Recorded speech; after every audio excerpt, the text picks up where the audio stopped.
ओम श्री व्रस्ते तीर्थंकर जैन की पीयूष देशना जिनेन्द्रवाड़ी मनुष्यों जगत कल्याणी हम ये सर्वज्ञ शासन नमोस्तु शासन जयवंतो वीतराग श्रवण संस्कृति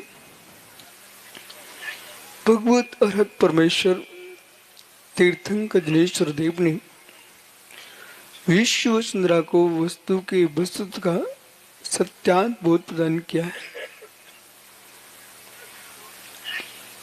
अंतस का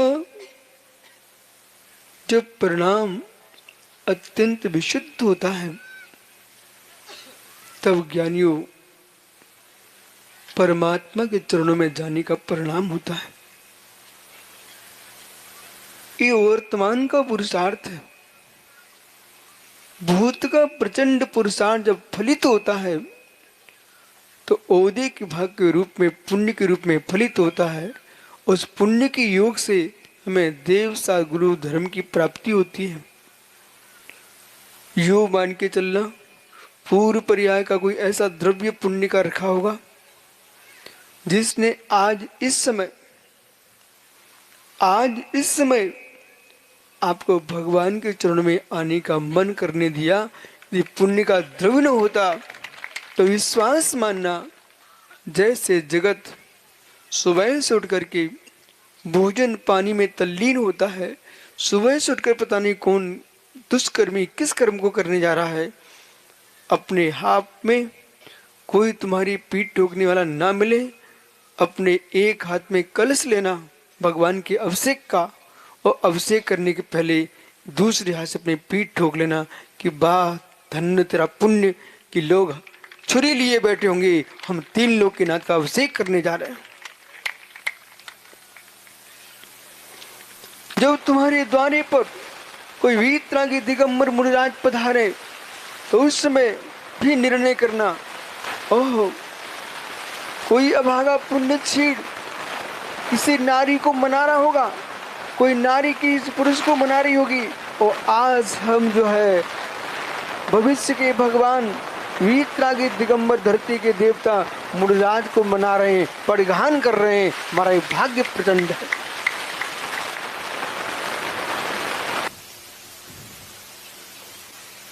प्रचंड पुण्य चाहिए पुण्य की वृद्धि के लिए, प्रचंड पुण्य चाहिए पुण्य की वृद्धि के लिए, पाप के क्षय के लिए। भोगों को भोगने के लिए यदि आपके घर में 1 कटोरी घी है और मेहमान को आप रोटी में लगा रही हो तो कैसे लगाओगे? 1 रोटी में लगाएगी 3 रोटी चिपरेगी। तो कहीं बाहर के आदमी कटोरी भर के दे दिया तो वो कैसे लगाएगा? हो एक ही रोटी में पूरा घी निपटा देगा।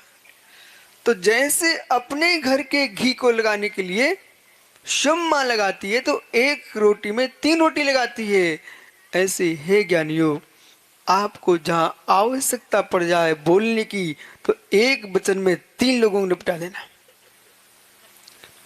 आपको आवश्यकता पड़ जाए सोचने की तो 1 सोच में टीक का पानी का प्रयोग होता हो वहां लोटे से काम कर लेना, जहाँ लोटे से काम होता हो वहां गिलास से काम कर लेना, जहाँ गिलास से काम होता हो वहां चुल्लू से काम करना। कि राजस्थान की दीवार पर लिखा हो कि बूंद बूंद की रक्षा करो, बूंद बूंद की रक्षा करो।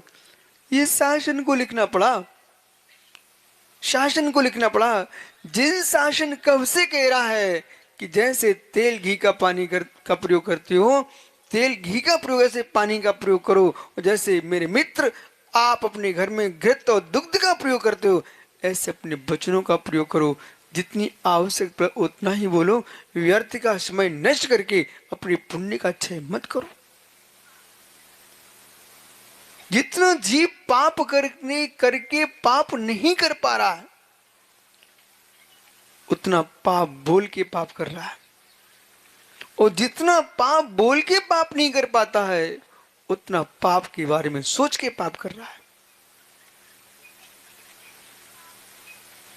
करने को कितना मिलता है, बोलते कितना हो और सोचते कितने हो।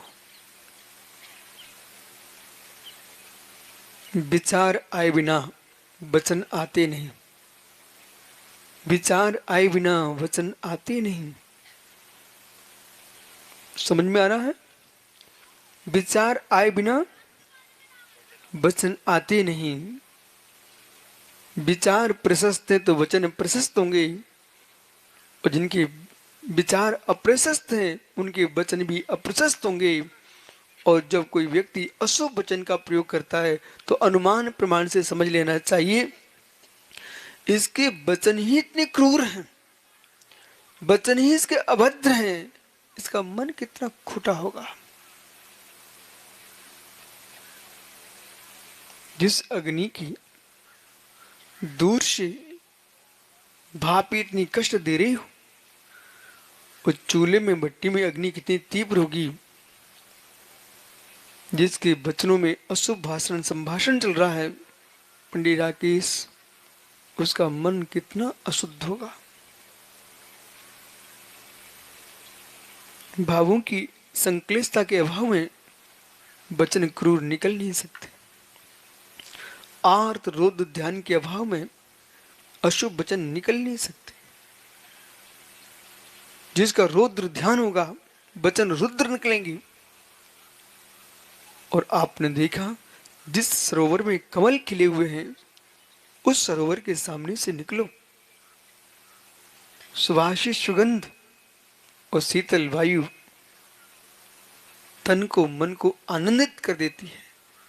देखा कहीं बेटा, सरोवर के सामने से निकले हो और सरोवर के सामने से निकलने पर ग्रीष्म काल की तपन चल रही हो पर सामने पानी भरा हुआ है, पानी में उंगली भी नहीं डाली आपने, स्पर्श भी नहीं किया है, लेकिन तब भी शीतलता का बोध होता कि नहीं होता?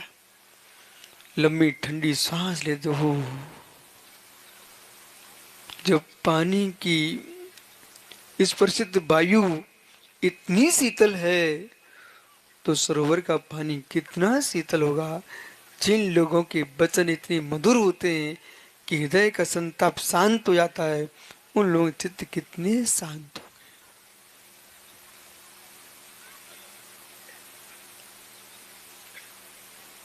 क्या हो गया आप सबको?